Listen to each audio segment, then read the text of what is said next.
লক্ষ্য করছেন বিশাল বিশাল ব্যাপার ঘটছে। এরপর হঠাৎ করে একেবারে ক্ষুদ্র বিষয়গুলো, যা সমগ্র দুনিয়ার কাছে গোপন ছিল, যা আমি আপনি ছাড়া কেউ জানতো না, যা আমি বলেছি, যা আমি করেছি, যে নিয়ত আমার ছিল, যদিও মানুষ আমার কাজ দেখেছে কিন্তু আমার নিয়ত দেখেনি, ওইটা গুপ্ত ছিল। এমনকি সবাই এখানে নামাজ পড়ার আগে সবাই সালাতুল জুমার জন্য বসে আছেন, কিন্তু আমাদের নিয়তগুলো হয়তো অভিন্ন নয়, কারো হয়তো ভিন্ন নিয়ত আছে। আপনি তা দেখতে পান না, আপনার পক্ষে তা দেখা সম্ভব নয়, এটা গোপন। কিন্তু সেদিন কোনো গোপন জিনিসই আর গোপন থাকবে না, কিছুই লুকায়িত থাকবে না। কিছু সাহাবা এই আয়াত সম্পর্কে বলেছেন, কারণ সেদিন মানুষের পরনে কোনো কাপড় থাকবে না, কেউ কোনো পরোয়া করবে না। আল্লাহ শুধু মানুষের আমলগুলো উন্মুক্ত করবেন না, আল্লাহ তাদের নিজেদেরকে উন্মুক্ত করে দিবেন। তো লা তাখফা মিনকুম খাফিয়া। এখন ব্যাপারটা এমন যেন এই বিশাল ঘটনা, আকাশ এবং সমগ্র পৃথিবীকে নতুন করে সাজানো হয়েছে, নতুনভাবে ইঞ্জিনিয়ারিং করা হয়েছে। এই সমস্ত কিছুর উদ্দেশ্য হলো আমি এবং আপনি। এই সমস্ত কিছুর উদ্দেশ্য হলো যেন আমি আপনি আল্লাহর সামনে দণ্ডায়মান হই এবং বিচারের সম্মুখীন হই। এই সমস্ত কিছু হলো ঘটনার পূর্ব প্রস্তুতি। এখন প্রশ্ন উঠে, আল্লাহ আজ্জাওয়াজাল্লাহ হলেন আল হাকিম, তিনি সকল প্রজ্ঞার মালিক। আর আল্লাহ আজ্জাওয়াজাল্লাহ ইন্নামা আমরুহু ইদা আরাদা শাইআন আইয়াকুল লাহু কুন ফায়াকুন। আল্লাহ শুধু বলেন হও, আর এটা হয়ে যায়।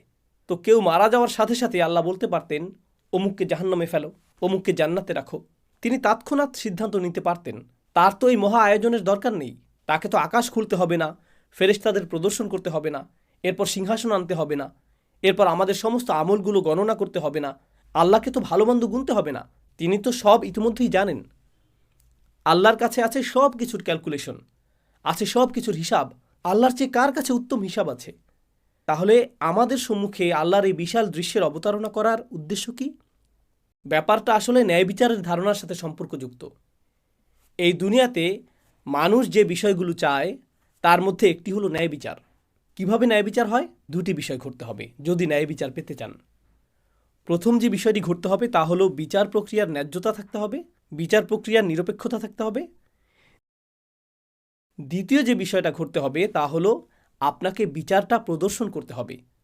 গোপনে বিচার করতে পারবেন না। যদি পুলিশ কাউকে গ্রেফতার করে, তাকে ধরে এবং জেলে নিক্ষেপ করে আর বলে যে তাকে দোষী সাব্যস্ত করা হয়েছে, তখন প্রশ্ন উঠে কখন তাকে দোষী সাব্যস্ত করা হলো, তার বিচার কখন হলো? ও, এটা গোপনে করা হয়েছে। বিশ্বাস করুন, বিচারটা ন্যায় বিচার হয়েছে।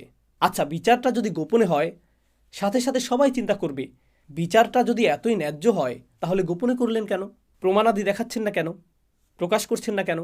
অতএব শুধু ন্যায় বিচার করলেই হবে না, ন্যায় বিচারটা সবাইকে দেখাতেও হবে। উভয় ব্যাপারটা ঘটতে হবে। কাউকে জাহান্নামে ফেলা হলো, তখন সে বলতে পারে, হ্যাঁ আল্লাহ আমাকে এখানে ফেলেছেন, কিন্তু আমি খুবই ভালো মানুষ ছিলাম, আমি জানিও না আমি এখানে কেন, আমি তো সৎ জীবনযাপন করেছি। তারা এমনটা বলতে পারে। যদিও তারা ভালো মানুষ না হয়ে থাকে, তবু তারা এই অজুহাতটা দেখাতে পারে, কারণ বিচারটা তো তাদের দেখানো হয়নি, তাই না? প্রকৃতপক্ষে এমনকি সেদিনও কিছু মানুষ অজুহাত দেখানোর চেষ্টা করবে। আল্লাহ কি করলেন? আল্লাহ দেখিয়ে দিলেন লা তাখফা মিনকুম খাফিয়া, কোনো কিছুই গোপন থাকবে না। ভালো কিছু যেমন গোপন থাকবে না,